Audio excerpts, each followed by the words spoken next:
And Lord is available. Pang ilang Lord na to? This is the first Lord for this game.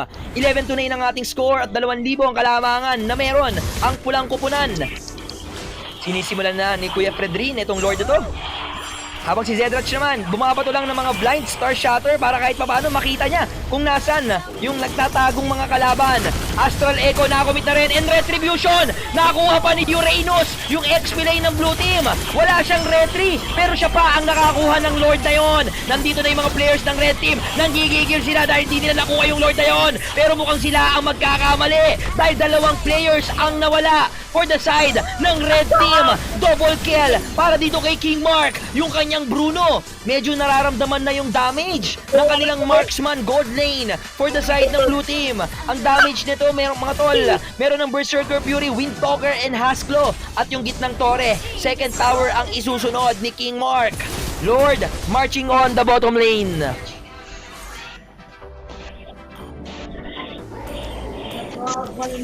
Bruno, tuloy-tuloy pa sa pagsipa. Muntik-muntik ka na bang mamatay si Bea doon, ha? Konti na lang. Wala pa naka-Wind of Nature sa kanila. Wala pang ang Wind of Nature. Uy, maraming salamat po kay Faye Itik Gaming for sending Heart Me Lord marching on the top lane. Rather the bottom lane habang si Cho hinahabol ni Zedrach. Nandito yung mga sipa ng bola kay King Mark kaso may TikTok plays. Kaso masyado masakit na etong si Bruno at hindi na makakabuhay pa. Plus 1 shy.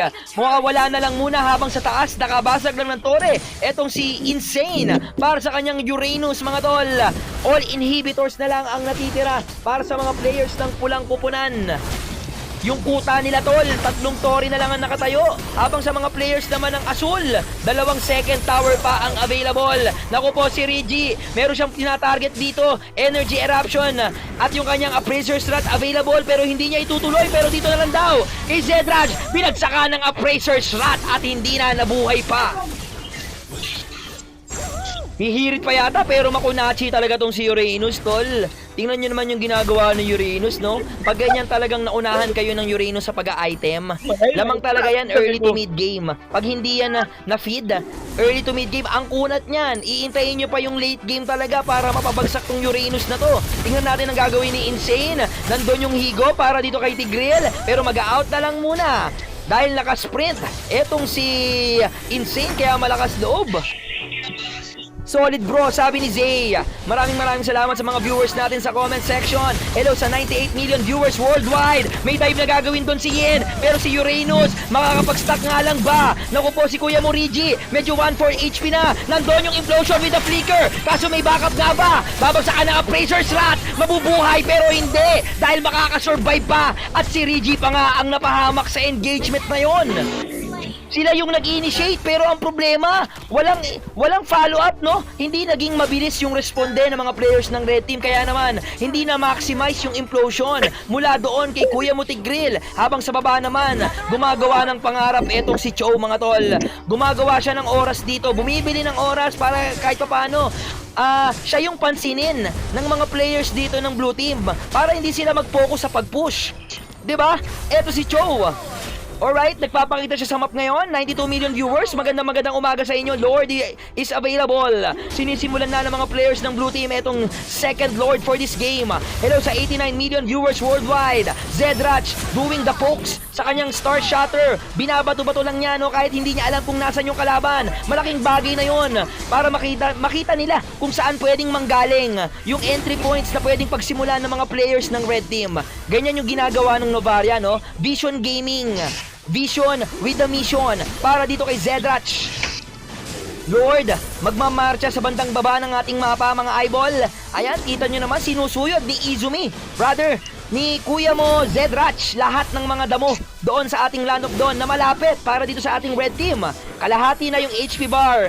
Inhibitor on the bottom lane. Tuloy-tuloy yung pokes na ginagawa dito ng mga players ng blue team. Pero kailangan nila pag-ingatan si Kaguya, no? Yung kanyang conceal play, yung flicker implosion na pwedeng gawin ni Kaguya. Pwedeng matapos yung laban na to kung sakaling maubos ang mga players ng blue team. Tuloy-tuloy pa rin sa pag-pokes. Etong si Zedrach, ginagamit niya yung Astral Star Shatter. Alright? Middle lane naman. May mga minion waves ba? Top lane, medyo hindi nila napasabay yung mga flow minions, no? yung minion management medyo na-delay on the top lane. And Lord, medyo matagal pa. Kailangan mag-ingat dito ng mga players ng blue team, no? Kung ako sa kanila, i-freeze nila yung lanes. Kasi habang kiniklear nila yung mga minion waves, nagkakaroon ng farm, no? Nagkakaroon ng damage items. Etong si Beatrix, lalong-lalo na si Lilia. Madali silang mag-clear ng mga minion waves. Kasi meron silang Lilia. May wave clear sila, mga tol. Sabi nga ng mga viewers natin dyan, kaya nilang mag-clear ng mga minion waves, yung mga Jabomba para doon kay Lilia. And yung Blackshot nagamit na nga. Binato na rin yung Astral Echo mula doon kay Novaria. At yung mga bola, pinagpasapasahan nila. Kaso ang problema, yung implosion. Ginamit ni Tigreal. Wala siyang kasama. Doon na disgrasya ang mga players ng red team. Nagkanya-kanya sila, tol. Yung Tigreal nag-ulti sa isa. Uranus pa yung pinili niya ron. Habang yung Lilia, hindi natin nakita pero napansin ko sa mapa. Winan-on-one siya ni Yin. 3 players ang nabura para dito sa ating pulang pupunan. At ngayon yung mga players ng blue team, end game na ba? Endjable na ba? Para sa ating game number 3, last game for today.